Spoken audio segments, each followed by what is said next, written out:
बात कर रहे हैं हुकूमत और पाकिस्तान तहरीक इंसाफ में राब्ताकारी की। भट्टी साहब, अगर कॉन्फिडेंस बिल्डिंग मेजर के तौर पर ये जो सिविल नाफरमानी वाली बात की जा रही है, ये क्या आप समझ रहे हैं बड़ी तेज़ी से मामला आगे चल रहे हैं तो पीटीआई ने कॉल वापस ले ली या ले लेगी आने वाले दिनों में?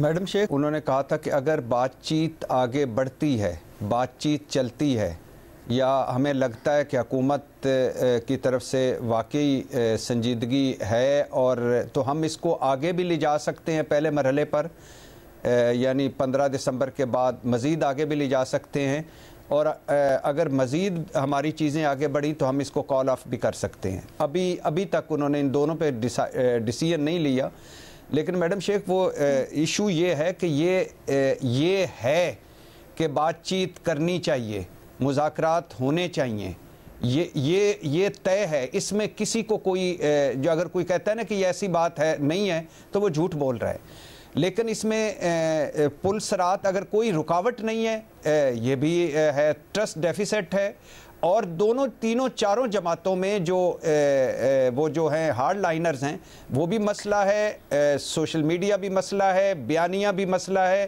3-4 अहम इशूज़ भी मसला हैं। लेकिन ये है कि बातचीत पहली दफ़ा मुझे ऐसा लगता है कि सर एस्टैब्लिशमेंट की नाराज़गी कितना बड़ा मसला है आपके ख्याल में, जैसे अभी शहजाद बात कर रहे थे इमरान खान से एस्टैब्लिशमेंट की नाराज़गी? मैडम शेख 9 मई है ना, उसमें 9 मई में एस्टैब्लिशमेंट ने कहा है कि माफ़ी मांगी जाए तो बातचीत हो सकती है और 9 मई के जो सारे मुकदमे चलने चाहिए, सज़ाएं मिलनी चाहिए। लेकिन क्या 9 मई पे जब ये बातचीत होगी तो ये इन इश्यूज़ का हल नहीं निकलेगा? निकल सकता है। अच्छा, तो मैं साहब आपकी क्या राय है, क्या कोई नेशनल गवर्नमेंट या इस टाइप का, जैसे अभी शहजाद कह रहे थे कि एस्टैब्लिशमेंट को आपको लामहला इन्वॉल्व करना पड़ेगा, आप कैसे कर सकते हैं? देखिए, नेशनल गवर्नमेंट का बड़े अरसे से होता है। नेशनल गवर्नमेंट कैसे क्या बनेगी? मतलब आप पीटीआई के लोग शामिल कर लेंगे उसमें, और क्या गवर्नमेंट बनेगी? कोई ये असेंबली तोड़ के तो आप नेशनल गवर्नमेंट नहीं बना सकते। इसका तो कोई कहीं आपके आइन में कोई गुंजाइश ही नहीं है इस तरह की चीज़। यही हो सकता है कि आप पीटीआई भी हुकूमत में शामिल हो, ज़ाहिर नहीं होगी। पीटीआई को सिर्फ ये रियलाइज़ करना है कि उनके पास वक्त मौजूद है।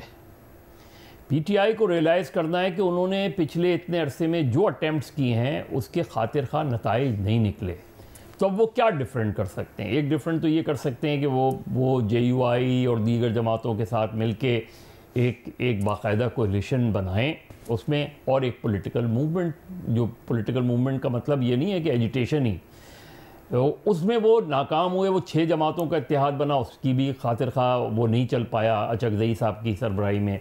JUI से जो बातचीत उनकी रही उसमें 26वीं आईनी तरमीम के हवाले से उनकी बहुत सी चीज़ें मान ली गई। उसमें ये सारी चीज़ें एक बेहतर माहौल बनाने के लिए अच्छी थी। अगर आप कोलिशन बनाएंगे, अगर आप अपोजिशन की कोलिशन बनाएंगे और कोलिशन गवर्नमेंट से बात करेगी, उसका वेटेज इससे ज़्यादा बनेगा।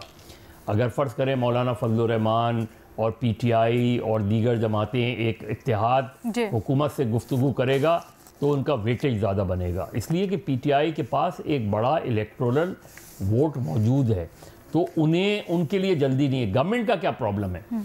गवर्नमेंट का प्रॉब्लम यह है कि गवर्नमेंट या तो लोगों को रिलीफ दे इस तरह की चीज़ें, और टेम्परेचर को गवर्नमेंट के इंटरेस्ट में यह है कि किसी भी तरीके से मुज़ाकरात में अगर वो इंगेज करते हैं तो माहौल अच्छा बनेगा, इकनॉमिक सिचुएशन बेहतर होने के इम्कानात हैं, इन्वेस्टर्स और बाहर का मैसेज अच्छा जाएगा।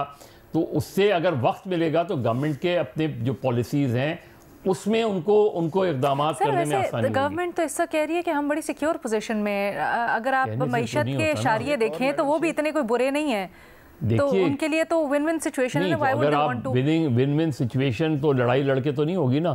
फ़र्ज़ करें ये करते रहते हैं और एजिटेशन करते रहते हैं और चीज़ें, तो ये चीज़ें बाहर तो मैसेज अच्छा नहीं जाएगा ना। गवर्नमेंट किसके ऊपर कंफर्टेबल पोजीशन पे है? गवर्नमेंट इसलिए कंफर्टेबल पोजीशन पे है कि पीटीआई और एस्टैब्लिशमेंट के दरमियान मामला गड़बड़ है। बट अच्छा, मैं ये भी चीज़ एक्सप्लोर करना चाहती हूँ और महमूल के पास सवाल लेके जाऊँगी। बड़ी रेलेवेंट बात की है शहजाद ने, आप कह रही थी। जी भट्टी साहब प्लीज़ मुख्तसर रखिएगा। जी जी, दो सिर्फ फ़िक्रे। एक तो ये है कि इमरान खान और बुशरा बीबी की कोई 5.5 घंटे की एक मुलाकात हुई अडयाला जेल में, अदालत में, तोशाखाना 2 केस में वो जो था, तो उसमें भी बताया जाता है कि जिसमें से काफ़ी देर इस पे बात हुई है और उनकी कि अगर हुकूमत मुज़ाकरात में, अगर मुज़ाकरात के लिए करने चाहिए या नहीं करने चाहिए, उसके बाद इमरान खान ने मैसेज पहुँचाया। दूसरा, अभी तो ये मदरसा वाला इशू आ गया, इससे पहले मौलाना साहब ने भी ऑफ़र की थी कि मैं हुकूमत और पाकिस्तान तहरीक इंसाफ के दरमियान ब्रिज का किरदार या कोई चीज़ें बेहतर करने का किरदार अदा कर सकता हूँ।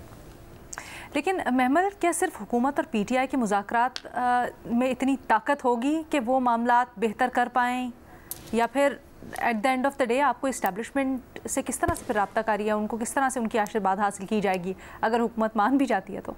देखिए लीना, इस वक्त हम बात ये कर रहे हैं कि एक हाइब्रिड निज़ाम है।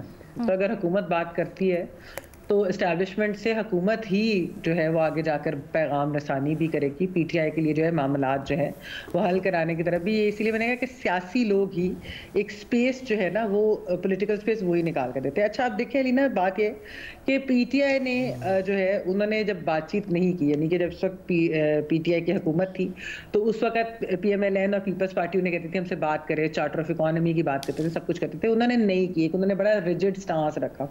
उसके बाद जाकर जिस तरह से भी एस्टैब्लिशमेंट के साथ फिर रवाबित और वो सारा कुछ हुआ। अच्छा, अब जो है इन्होंने नहीं की बातें, तो कन्फ्रंटेशन करते करते 9 मई हुआ, फिर कन्फ्रंटेशन ही करते करते 26 नवंबर भी हुआ, जिसमें नुकसान हुआ।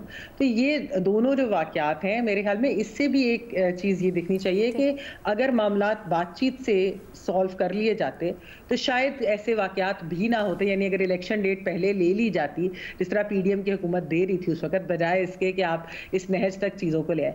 एक और चीज़ है लीना कि हुकूमत की तरफ से भी जिस तरह शहजाद बात करें, सीबीएम जरूर देने पड़ेंगे।